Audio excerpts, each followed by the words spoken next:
Dan pada saat ini kita diberikan kesempatan untuk mengenal Allah lebih dalam lagi melalui pemberitaan firman yang akan disampaikan oleh Bapak Pendeta Nursin Ruwawo MTH. Mari persiapkan hati dan pikiran kita rendahkan hati kita, dan kita nyanyikan pujian Firman Jadi Manusia.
Ya Tuhan, seperti ungkapan kami bahwa Engkaulah juru selamat kami, biarlah ungkapan ini lahir dari hati kami yang telah dimurnikan oleh kuasa Roh Kudus-Mu, sehingga puji-pujian kami kiranya boleh menjadi korban yang berbau harum di hadapan-Mu.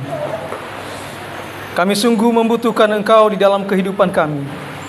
Kami tahu keterbatasan kami, dan kami bersyukur di dalam perayaan Natal dan ucapan syukur Tahun Baru pada kesempatan petang malam hari ini.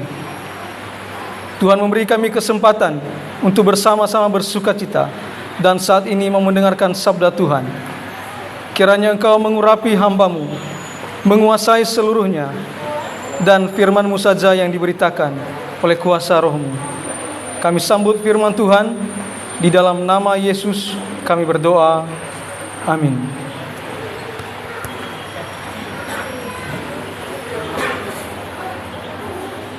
Shalom. Ya, sekali lagi shalom Bapak Ibu. Ya, terpujilah nama Tuhan. Terima kasih kepada pengurus panitia yang pelaksana pada kesempatan hari ini, yang memberi kesempatan bagi saya untuk boleh berdiri di tempat ini memberitakan firman Tuhan. Hormat saya kepada penasehat Imani di tempat ini, dan juga kepada para hamba-hamba Tuhan dan seluruh warga Imani dan seluruh undangan. Biarlah segala pujian, hormat, kemuliaan hanya bagi nama Tuhan.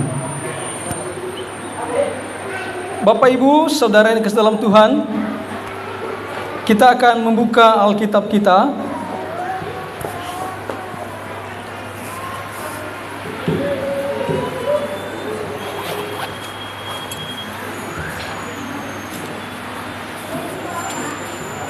Kita akan membuka Alkitab kita di dalam Lukas pasal 1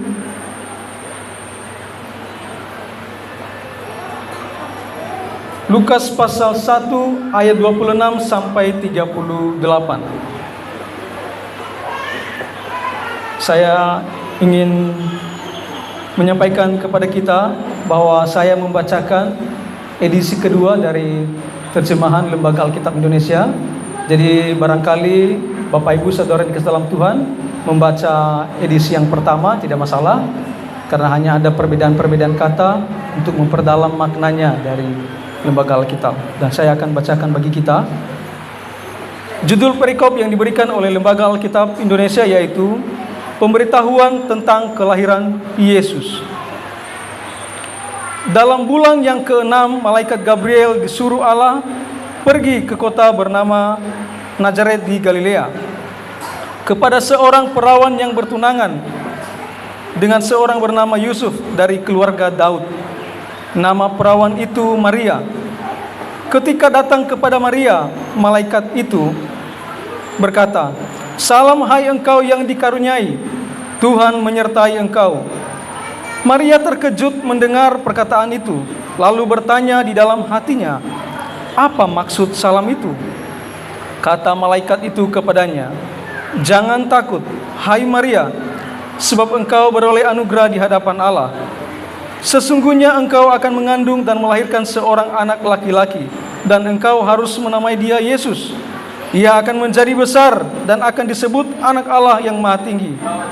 Tuhan Allah akan memberikan kepadanya takhta Daud, bapa leluhurnya, dan ia akan memerintah atas keturunan Yakub sampai selama-lamanya, dan kerajaannya tidak akan berkesudahan." Kata Maria kepada malaikat itu, "Bagaimana mungkin hal itu terjadi? Karena aku belum pernah berhubungan dengan laki-laki."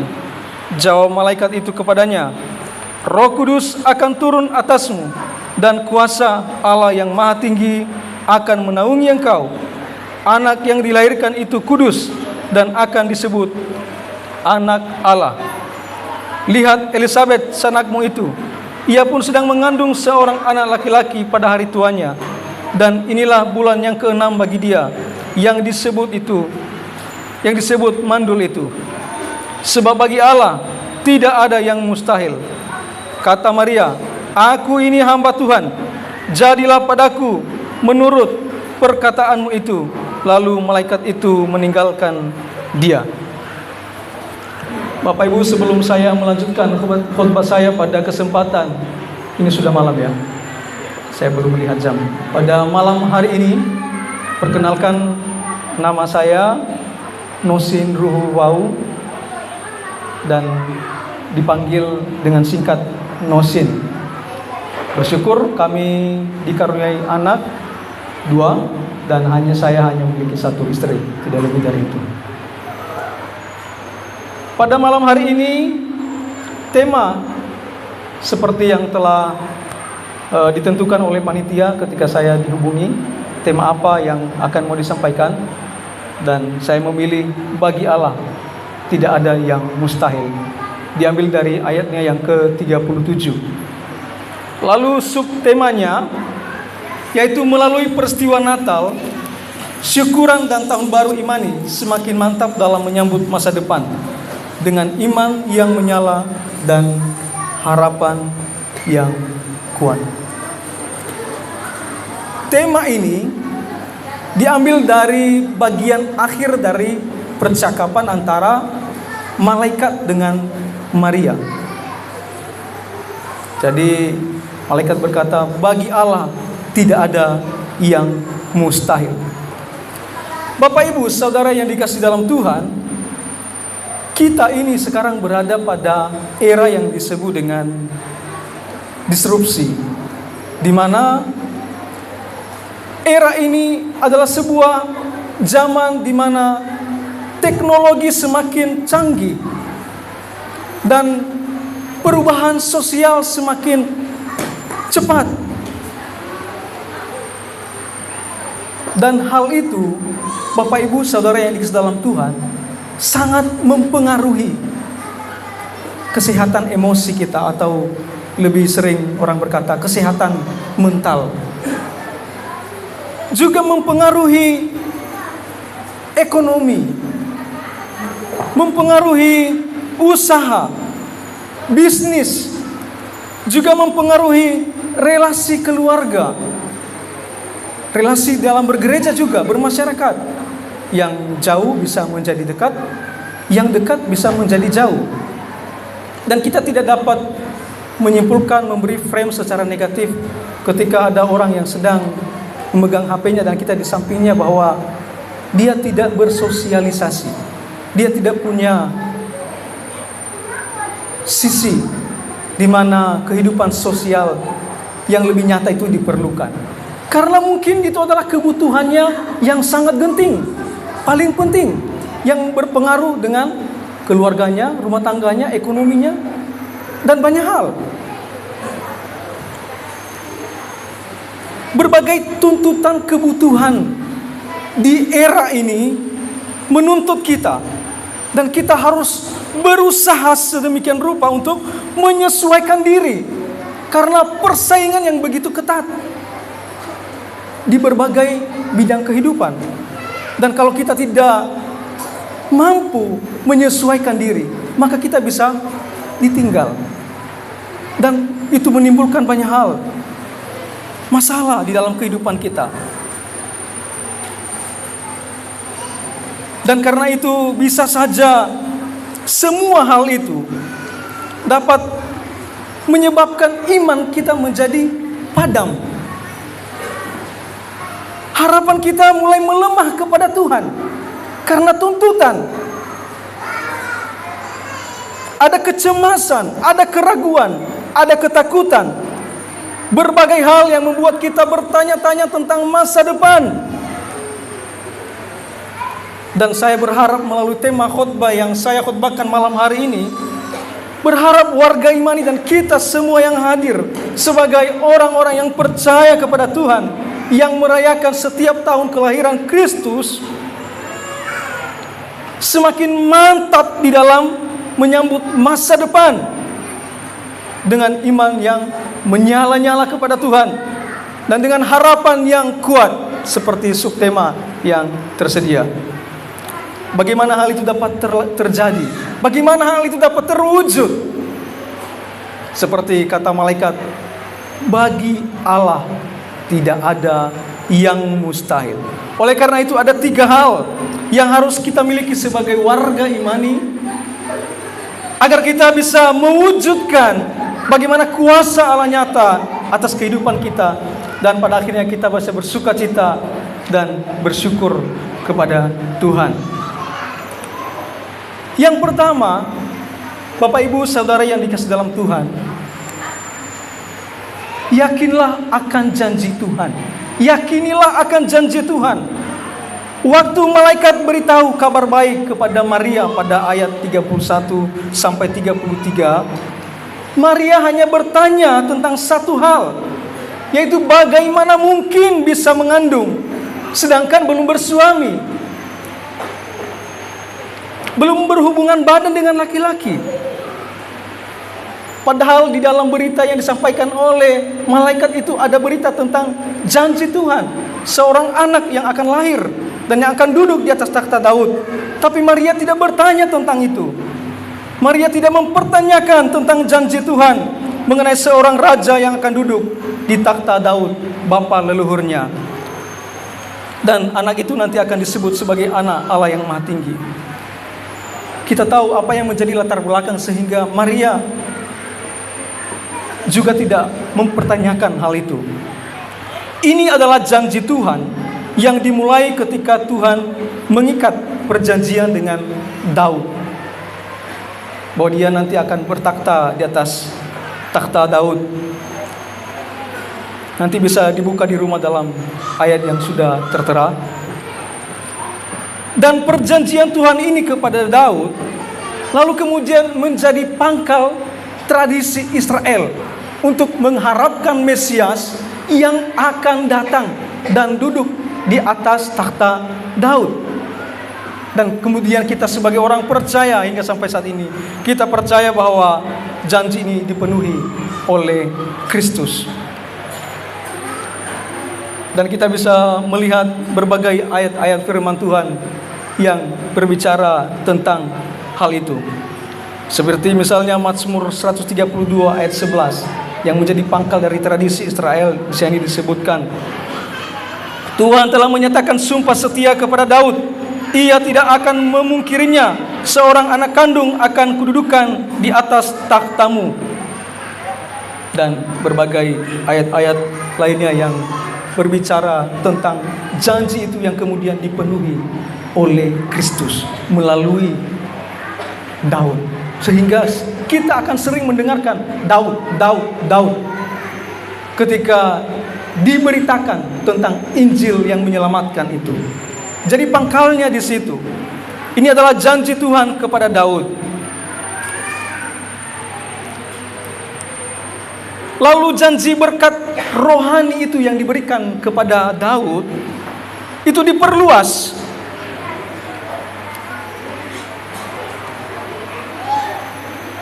melalui Abraham. Ya. Lalu setelah melalui Abraham, melalui Ishak, lalu setelah Ishak kemudian kepada Yakub, lalu kemudian kepada Yehuda.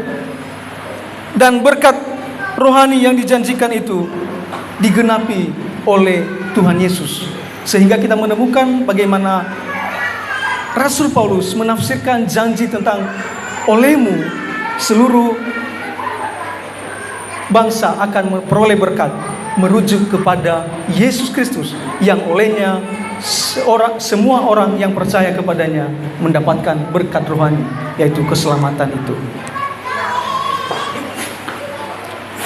Adapun kepada Abraham diucapkan segala janji itu, dan kepada keturunannya, tidak dikatakan kepada keturunan-keturunanmu, seolah-olah dimaksudkan banyak orang, tetapi hanya satu orang, dan kepada keturunanmu, yaitu Kristus.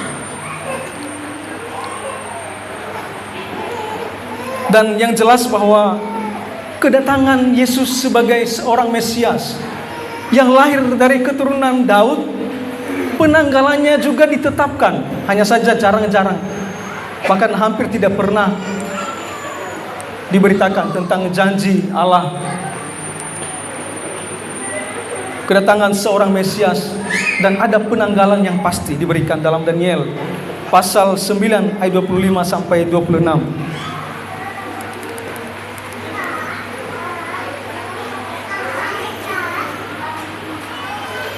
Di sana tertulis di dalam Daniel pasal 9 ayat 25 sampai 26, maka ketahuilah dan pahamilah dari saat firman itu keluar, yakni bahwa Yerusalem akan dipulihkan dan dibangun kembali, sampai pada kedatangan seorang yang diurapi, seorang raja, ada 7 kali 7 masa dan 62 kali 7 masa. Bahkan penanggalannya pun ditetapkan. Ketika bangsa Israel keluar dari Babel, lalu penggenapannya itu pada tahun 444 sebelum Masehi. tahun ke-20 pemerintahan Raja Artasasta melalui Nabi Nehemia, hatinya tergerak untuk membangun Yerusalem. Dan nubuatan itu dihitung mulai sejak pembangunan Yerusalem itu yang disampaikan oleh Nabi Daniel. Sejak nanti Yerusalem itu dibangun kembali hingga kedatangan Yesus, ada 70 kali 7 masa dan 62 kali 7 masa. Kurang lebih 476 tahun. Dan ada perhitungan berikut 173.880 hari. Dan tepat ketika Yesus hadir di dunia ini, penanggalan yang telah ditentukan itu benar-benar terjadi. Jadi janji ini adalah janji dari Allah. Dan kalau kita melihat di dalam perjanjian lama, Mesias yang datang, yang dijanjikan oleh Allah itu bersifat kekal, adalah Allah dan juga bersifat insani, yaitu manusia. Dan kita tahu bahwa sebenarnya ketika Tuhan memberi janji kepada Daud tentang keturunannya itu yang akan duduk di taktanya, Daud sedang mengalami penolakan permohonan doa kepada Tuhan.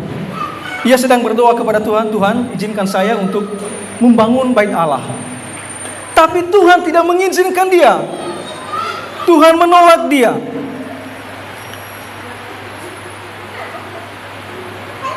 Sekalipun demikian, Daud menerima dengan baik penolakan itu. Ia tidak bersungut-sungut kepada Tuhan, karena ia sadar bahwa bukan oleh kekuatan atau kehebatan manusia ia dapat melayani Allah, melainkan karena anugerahnya semata-mata. Apabila kita dapat melayani Tuhan, itu semata-mata karena anugerahnya kepada kita. Kita diberi kesempatan untuk melayani Dia, bukan karena kuat kita, bukan karena gagah kita, bukan karena kita lebih unggul dari yang lainnya, tapi karena kelayakan yang diberikan oleh Tuhan. Dan Tuhan memberi kita potensi, Tuhan memperlengkapi kita bagi pekerjaan rohani, dan kita dapat melayani Dia. Jika bukan karena perkenan Tuhan, apapun yang kita perbuat, semuanya sia-sia.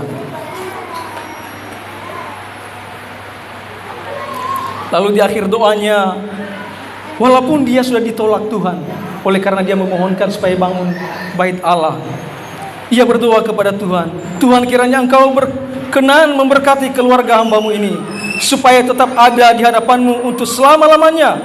Sebab yang Engkau berkati ya Tuhan, akan diberkati untuk selama-lamanya. Dalam 1 Tawarikh pasal 17 ayat 6 sampai 27. Dan kita akan beralih kepada Maria. Maria yakin akan janji Tuhan. Karena itu ia tidak mempertanyakan tentang Mesias, anak yang maha tinggi, yang akan duduk di takhta Daud. Ia bertanya, bagaimana mungkin hal itu terjadi? Saya belum bersuami. Kelahiran Yesus bukanlah secara tiba-tiba. Ini adalah berkat janji Tuhan kepada kita semua yang percaya kepadanya. Allah yang kita percayai bukanlah pribadi yang ingkar janji. Allah kita dapat dipercayai. Janji Tuhan sungguh teruji. Dan pada hari ini kita merayakan hari kelahiran Kristus yang menggenapi perjanjian itu. Dalam Mazmur 12 ayat 7 firman Tuhan berkata, janji Tuhan adalah janji yang murni, bagaikan perak yang teruji, 7 kali dimurnikan dalam dapur peleburan di tanah. Allah selalu menepati janjinya. Allah tidak lalai menepati janjinya. 2 Petrus pasal 3 ayat 9. Tidak seperti lagu yang familiar mungkin kita dengar, Kau yang berjanji, Kau yang mengingkari. Tapi Allah tidak mengingkari janjinya. Allah selalu menepati janjinya. Pertanyaannya bagi kita adalah, pergumulan apa, tantangan apa yang sedang saya dan saudara hadapi saat ini? Ada banyak janji Tuhan yang diberitakan di dalam Alkitab kepada kita. Apakah kita meyakini janji Tuhan itu? Apakah itu sudah menjadi bagian kita? Atau kita hanya sekedar mengetahui dan kita tidak betul-betul meyakininya, berpegang pada janji Tuhan?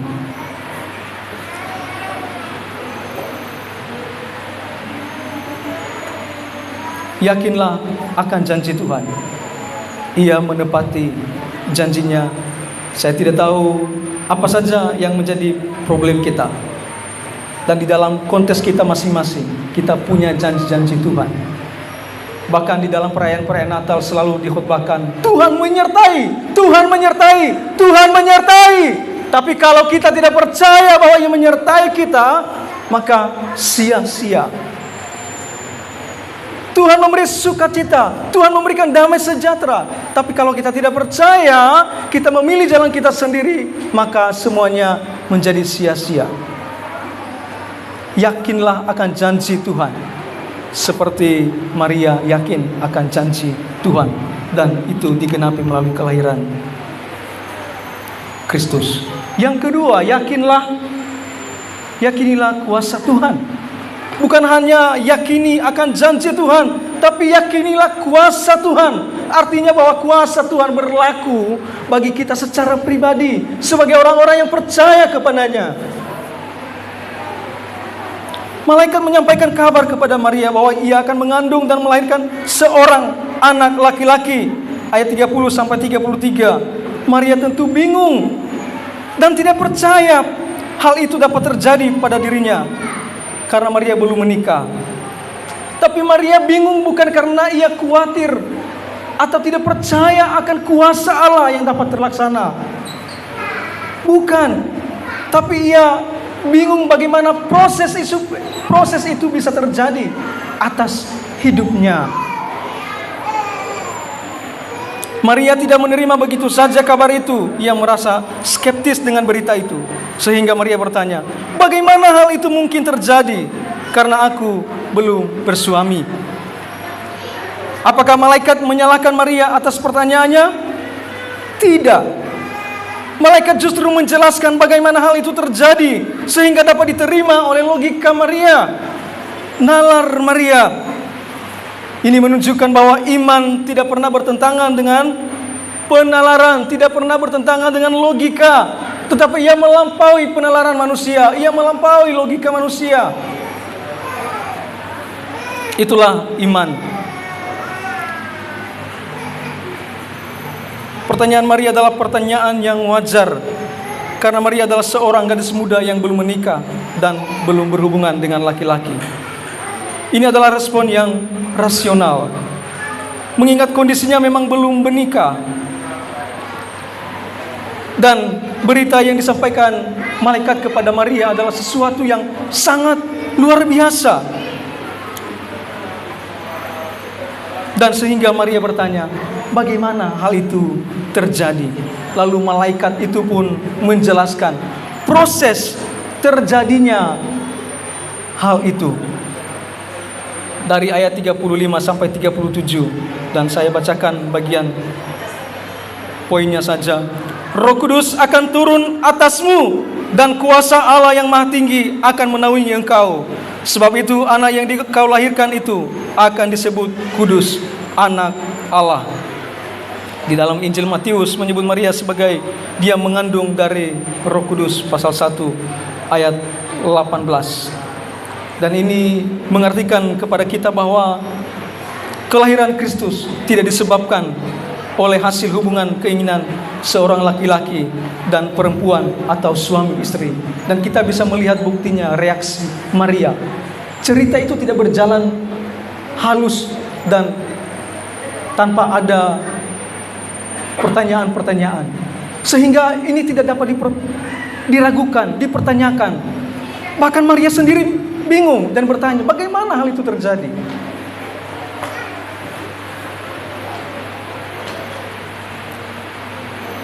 Kemanusiaan Kristus secara genetik tidak tercemar oleh dosa warisan dari Adam, karena ini adalah karya Roh Kudus. Roh Kudus menguduskan kemanusiaan Kristus Kemanusiaan Kristus adalah sesuatu yang ditambahkan kepada pribadi Allah itu. Yang lebih tepatnya kalau kita katakan bahwa firman Allah, logos itu, sabda Allah itu, atau yang disebut anak tunggal Allah, menambahkan sisi kemanusiaan pada pribadinya. Yang tadinya dia adalah satu pribadi dengan satu sifat, tabiat atau kodrat. Lalu setelah kemanusiaan ditambahkan kepada pribadi logos itu, ia satu pribadi, yaitu firman Allah, dengan dua natur, dua kodrat, dua tabiat, yaitu Allah dan manusia. Dan yang lahir di dalam sejarah dan yang kita rayakan hari ini adalah kemanusiaan Kristus. Dan sehingga sampai ia mati dan bangkit dan naik ke surga, bukan keilahiannya. Maka ketika kita mengartikan tentang Yesus yang menjadi manusia atau berinkarnasi menjadi manusia, kita tidak mengartikannya bahwa ada kelunturan keilahian terjadi. Kita tidak mengartikannya bahwa ada perubahan yang terjadi pada Allah. Karena salah satu sifat Tuhan, salah satu sifat Allah adalah tidak berubah. Jadi Allah tidak pernah berubah. Yang terjadi adalah penambahan sisi manusia atau tabiat kemanusiaan kepada pribadi Allah. Sehingga dia hanya satu pribadi dengan dua tabiat, yaitu tabiat Allah dan tabiat manusia. Dan demikianlah terjadi proses di mana seorang anak akan dilahirkan oleh Maria. Dijelaskan oleh malaikat itu kepadanya. Lalu malaikat menegaskan di dalam ayat 37, sebab bagi Allah tidak ada yang mustahil. Lalu apa jawab Maria? Sesungguhnya aku ini hamba Tuhan. Jadilah padaku menurut perkataanmu itu. Jadi kita melihat Maria tidak ragu sedikit pun pada kuasa Tuhan yang berlaku atas hidupnya. Saya tidak tahu apa yang sedang kita pikirkan sekarang. Dalam era yang semakin banyak tuntutan, bahkan hamba-hamba Tuhan, pendeta pun bisa merasakan dampak dari perubahan yang terlalu cepat terjadi saat ini.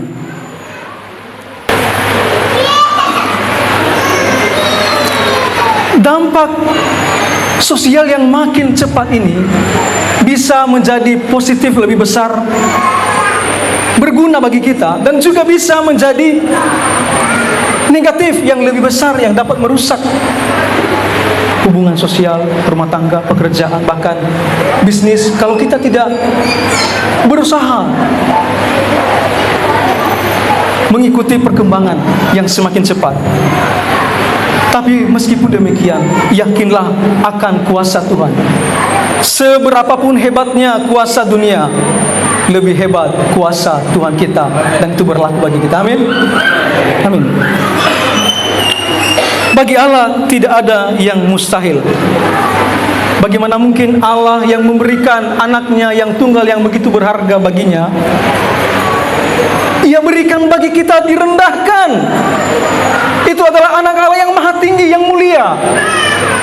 Bagaimana mungkin Ia tidak mau memberikan hal-hal sepele dalam apa yang menjadi keperluan kita. Bahkan anak Allah sendiri tidak dipaksa untuk turun ke bumi. Dengan rela Ia datang merendahkan diri, mengosongkan diri, tidak menganggap hak-haknya sebagai Allah yang harus disembah, dimuliakan, dihormati. Tetapi Ia rela memperhamba dirinya demi kita.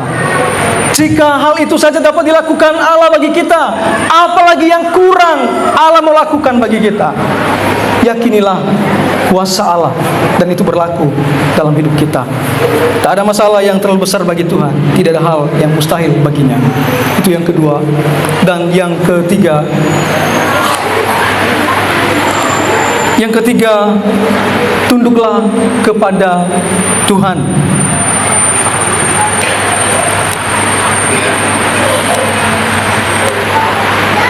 tunduklah kepada Tuhan. Respon Maria setelah malaikat mengatakan bagi Allah tidak ada yang mustahil. Ia berkata, sesungguhnya aku ini adalah hamba. Tapi mendengar kata hamba sekarang ini terlalu keren karena terlalu sering dipakai dalam beragama, dalam gereja. Sebenarnya ini adalah kata yang lebih kasarnya kalau dikatakan itu budak. Aku ini adalah budak Tuhan, tidak punya hak kepemilikan atas dirinya. Apakah kita merasa seperti itu? Tidak punya hak kepemilikan atas diri kita dan diri saya ini dalam hidup Tuhan. Itulah yang dikatakan oleh Maria. Dan istilah ini di zaman dulu sangat kasar sekali untuk status sosial kelas bawah. Jadilah padaku menurut perkataanmu itu. Maria tidak membantah kehendak Tuhan. Maria tunduk pada kehendak Tuhan. Di hari raya Natal ini kita banyak disuguhkan khotbah-khotbah yang memuji, menggaungkan keajaiban kuasa Tuhan atas Maria, bahwa bagi dia tidak ada yang mustahil. Kita senang mendengarnya.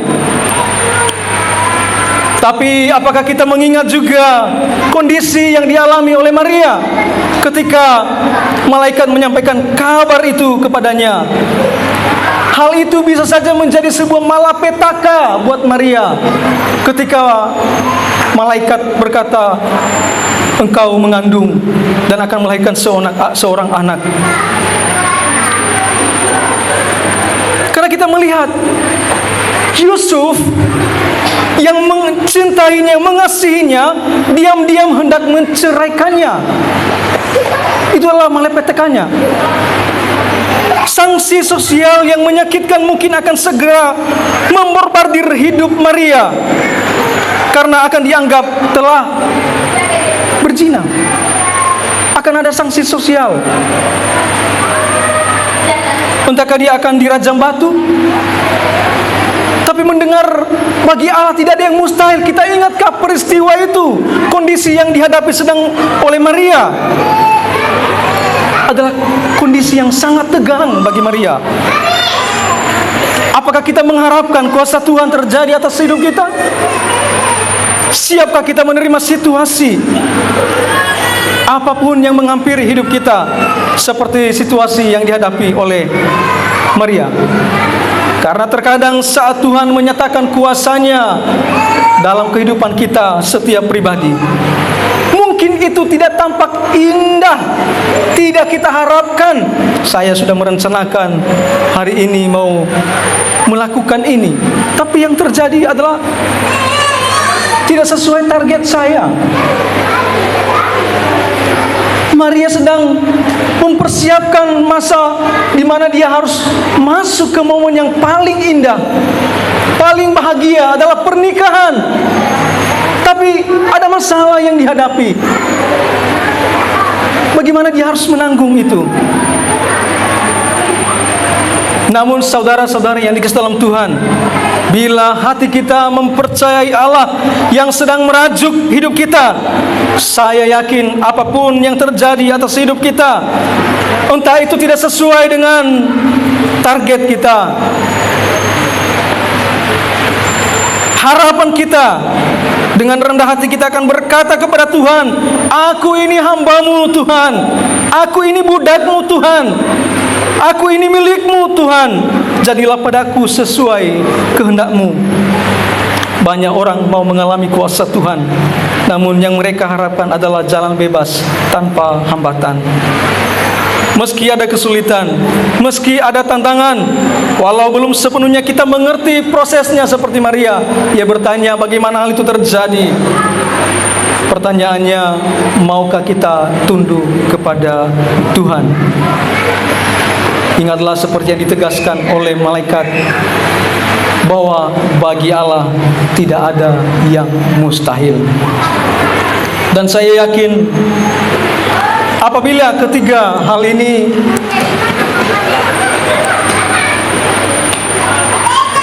kita miliki sebagai warga imani,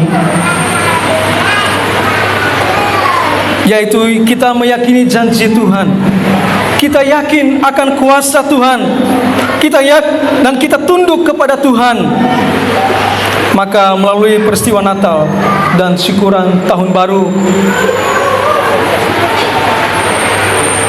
kita warga Imani akan semakin mantap dalam menyambut masa depan dengan iman yang menyala dan harapan yang kuat. Demikian firman Tuhan yang saya beritakan pada malam hari ini. Mari kita berdoa.